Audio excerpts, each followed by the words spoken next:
दो ही संसार में व्यक्ति है जो पूजनीय योग्य है, उसी को पूजन करना चाहिए, होना चाहिए, क्योंकि उसके अदृष्ट तेज तप उसके प्रभाव से जो कुछ वो आशीर्वाद या वरदान देता है वो फलीभूत होता है, या वो व्यक्ति पूजा पाठ नित्य धर्म कराते हैं तो सफल पूजा यज्ञादि कर्म होते हैं।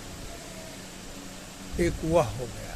दूसरा वो हो गया जो ऊपर से जो है सो दिखावा, यह एक महामहोपाध्याय है, लेकिन उसके पास में न आचार न विचार न गुण न विद्या, सब सुना पड़ा है और ईर्ष्या द्वेष मध्य बहुत इत्यादि से भरा है, चाहे उसमें संत हो, महात्मा हो, ब्राह्मण हो,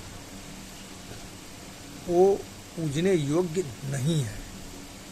यदि कहीं उसको पूजा जाता है तो समझ लीजिए उनसे उसका न आशीर्वाद फलीभूत होता है, न कृपा फलीभूत होता है, और न उसको वो मान सम्मान उस व्यक्ति को दे पाएगा, क्योंकि वो व्यवसायी होता है।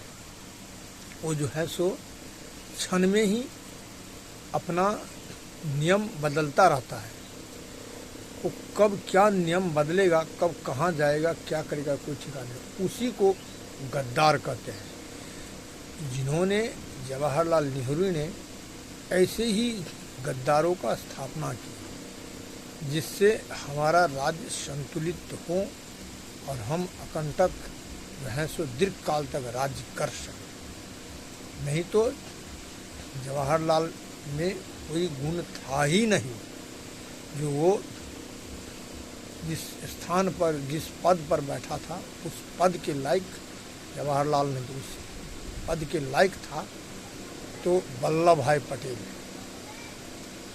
और उसके और वो गण में और कुछ मंत्री था, वो उनके लायक। लेकिन महात्मा गांधी जो है सो सबसे गिरा हुआ व्यक्ति था, जिनके कारण ही वो बन पाया जवाहरलाल।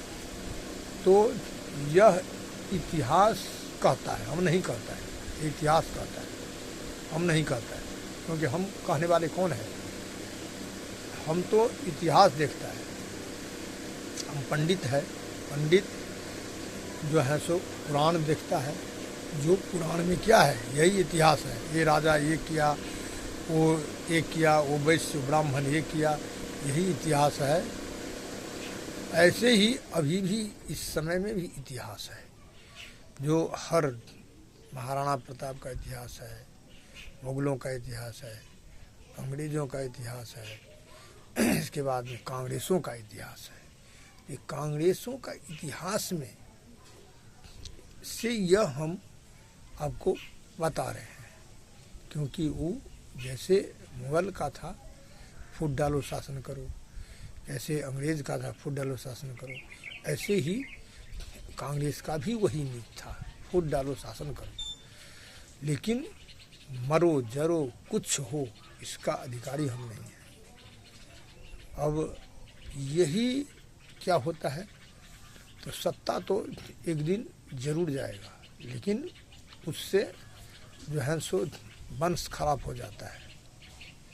उस वंश में कोई दिया जलाने वाला भी जवाहरलाल के वंश में नहीं है जो कोई दिया जलाएगा जवाहरलाल के नाम पर। और यही जो है सो समझदारी नहीं रखने के कारण ऐसे ऐसे व्यक्ति को यही हाल होता है। तो अब हम वाणी में बोलो नारायण भगवान की।